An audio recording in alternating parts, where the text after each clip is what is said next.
So I previously just made a video on when to pay your credit card bill. And if you have not watched that video, go watch that video.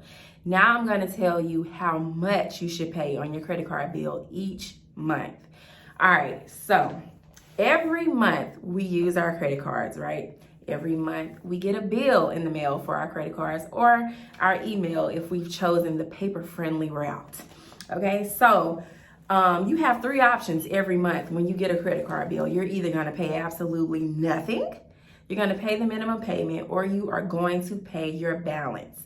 Now, with that being said, obviously, I don't want you to pay nothing on your credit card unless you're not using the credit card and you have a $0 balance. Got it? Now, minimum payments. Boy, boy, boy.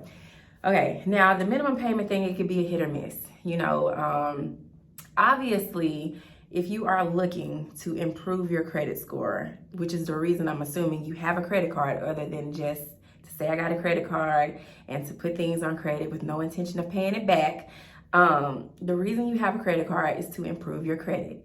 Making the minimum payment only is good, but it ain't great.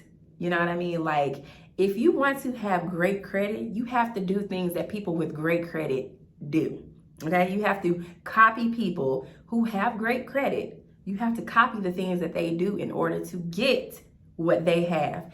Now, that's the only time that things are okay to copy. All right, when you're trying to do things that can put you in a better position, you know, you have to look at what the people who have what you want are doing and do what they do. Okay, so the people who have great credit are not making minimum payments every month on their credit card. They are paying their credit card balances in full. And once the billing cycle restarts, you are able to use that card again as much as you need to, rinse and repeat, and do it over and over again. So the answer here is to not just make the minimum payment. I mean, if you can only afford to make the minimum payment, I'm not knocking nobody, okay? If you can only afford to make the minimum payment each month, you got to make the minimum payment each month. But I would advise you not to use your credit card to a point where you're now reporting higher utilization on the credit card each month, because you don't want to have the credit card and not be fully getting all the benefits of having a credit card. You want to use it to your benefit, not to put you in a bind. You know what I mean? If you cannot afford to pay it back, don't use it, you know? So let's get in the habit of incorporating that mindset when it comes to having credit cards. You don't have to swipe. Because if you ain't got it, who's gonna pay it back? You know?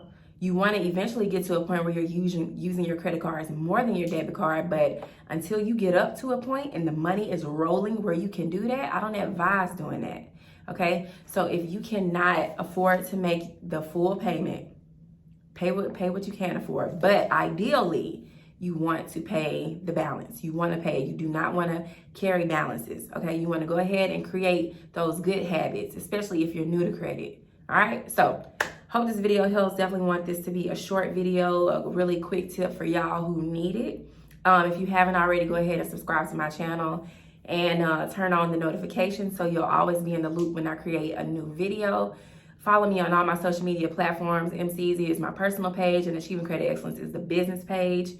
Yeah, peace out. Because I can see us holding hands, walking on the beach, our toes in the sand. I can see us on the countryside, sitting on the grasslands.